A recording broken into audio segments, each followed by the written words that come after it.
Daddy-O here from Dadventure TV. So, bit of news for those that follow the channel. The Landy is gone. Yeah, it was a sad day, but she has moved on.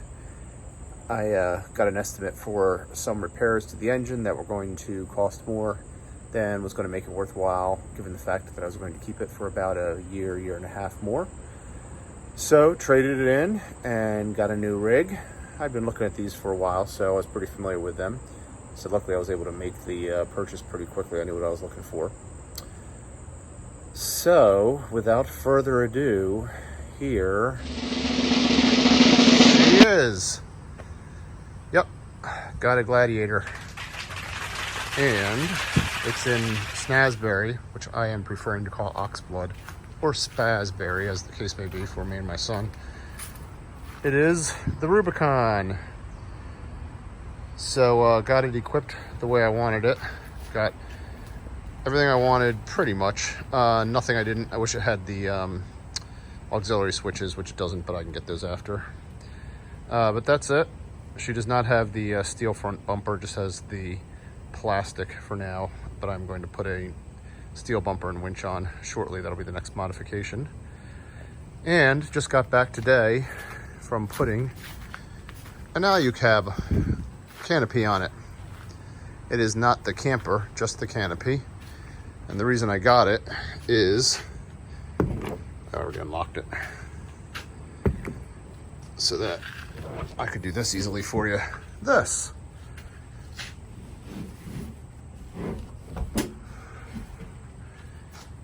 Store my mountain bike in there.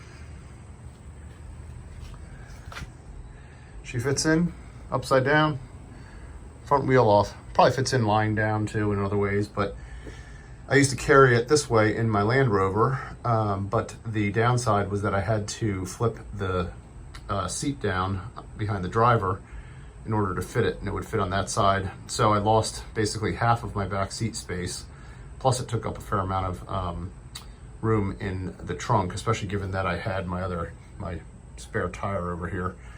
So one of the reasons that I went with the Gladiator, and I was looking at pickup trucks in general with the 5-foot bed, is A, they're not too big for being a daily, and I knew by measuring that I should be able to fit a mountain bike in here. When I test drove it, I actually went to the dealer with my mountain bike and told him I needed to stick it in the bed and measure it. He was cool. He thought it was a little weird, but understood. So I just got back from getting the canopy on today. It's the Alucab aluminum canopy. I'll do a review on this, but pretty cool. There's all these tracks that you can put hooks in and hang them. They use the front runner system. The sides open, so you can get in from the sides.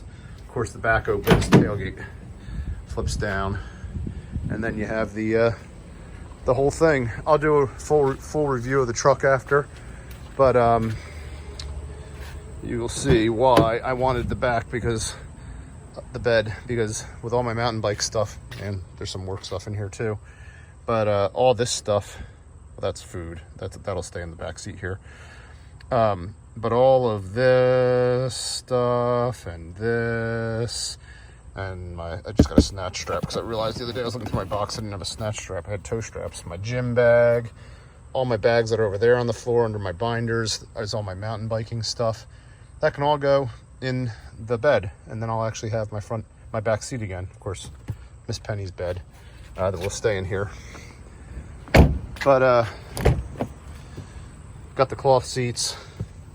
Has the heated seat and steering wheel, the proximity and entry and remote start, so you just come up close with your key in your pocket, do that, and the doors open, which is nice. That was a requirement for me. The heated seats and steering wheel was a requirement. The remote start is nice, wasn't a requirement, but it comes with the proximity, I think. And then I got the larger screen, which was a requirement with the upgraded audio, because I'm from Jersey and I like to blast my music. But otherwise, it doesn't have a lot of anything else on here. As I said, I wish it had the auxiliary switches, which I'll wind up putting in eventually. It's going to be a while before I need them, because lights and things like that will be down the road. But so far so good. Put on some little mirrors here too, because it does not have the blind spot warning. So I don't know if you can see it over there. There's one there too. So loving it so far.